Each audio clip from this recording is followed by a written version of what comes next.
trends, but historically they are taken up. And at the end, when you reach Kul huwallahu ahad, Kul a'udhu birabbil falaq, Kul a'udhu birabbin nas, you find that not only the many isms are mentioned there, which were to create disorder in the future world, but also the communist philosophy is discussed categorically and rejected categorically.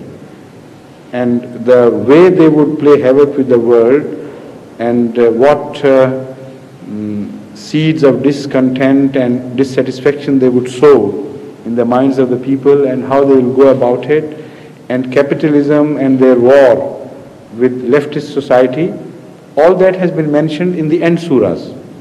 Not only in these three, but read the last chapter, starting from Surah Amma. They're all congested. Things which are predicted about the future, the discovery of atom bomb, how it will punish the wrongdoers of the time, that is also mentioned in this surah. So the earlier surahs do not only speak of idolatry, which was a relevant subject, and reject idolatry, but also in a language which was not understood by that people, speaks of the things to come in the latter days. And as such, they have to be placed there in the end, because that's much more important. A few Meccans, what they believed and what they practiced, has nothing in importance than the entire world of today. So the same surahs speak of the end time, the man as appearing in future, and his philosophies and his infights and so on and so forth. So because that was to happen later on, so they had to be mentioned later on.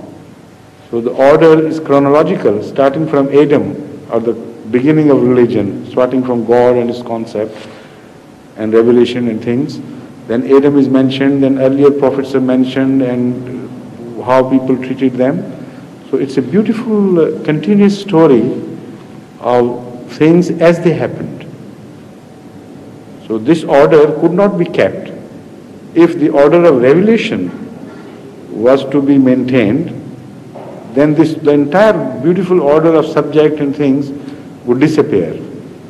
So this is why Allah revealed things with a different view, keeping the people of the time and the events of time in view, and then reorganized the Holy Quran in a manner as to give it an eternal character, to make it a timeless book for every man to read and find it well ordered according to his requirements.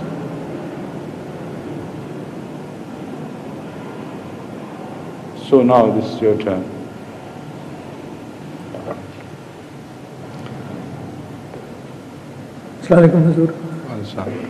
In some Islamic societies today, there is discussion and debate on the subject of taxation, as is known to the material world. Does the Jamaat have any defined views on the subject, and how do we relate it to zakat? Taxation is the right of the government to run itself. This is the fundamental philosophy of taxation.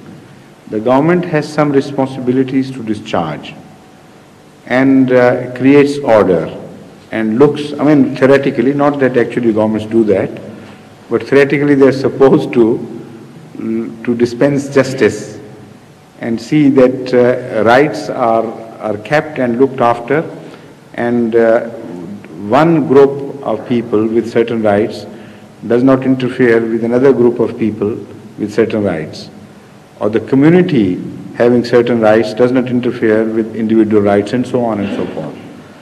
All this requires coercion, because a state is not built on a voluntary commitment basis. So coercion must go with the concept of state.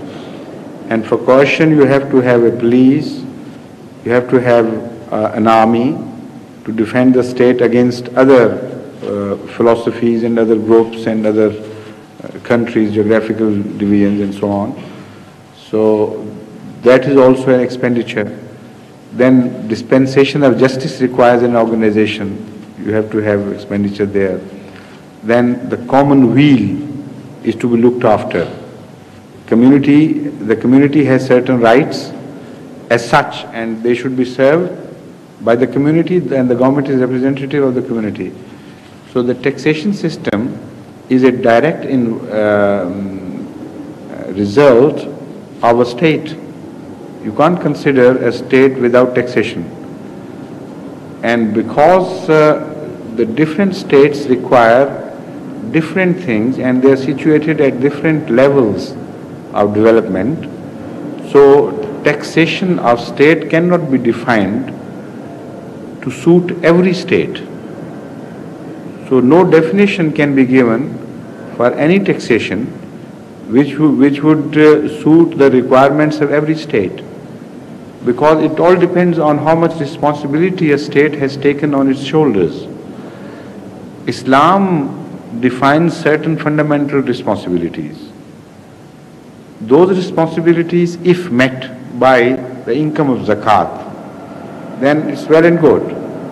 But if not met, the responsibilities will be met, and Islam permits the state to levy taxes to the extent that they are able to discharge their responsibilities towards the state. State, that is the government towards the state. They are two different things. When I talk of this taxation, I mean a government levies taxes for the purpose of serving the state. And that is not only permissible, but it becomes imperative in Islam, because the objectives of governments are mentioned very clearly and laid down. And no check is mentioned as far as their earning is concerned, only if by way of discharging their duty, they have to levy taxes. They have every right to do so. Because things are changeable from time to time, from situation to situation, from economic development of one state at one time and from the economic development of the same state at another time. All these various factors come into play, so no definite formula could be given for a tax. Now this tax, zakat, has a religious character, while Islamic concept of state is much wider than just the Muslim concept of religious duties and obligations. Islam mentions non-Muslims in the state and admonishes the Muslim state to look after their needs and to dispense justice. So that shows that they have also some responsibilities which have not been covered by zakat. So to claim that zakat is the comprehensive system of taxation in Islam which covers everything is totally wrong. Otherwise, what would be the position of the non-Muslims in the state? They would be just at the receiving end of the benefits and not at the discharging end of responsibilities. So it's obviously wrong.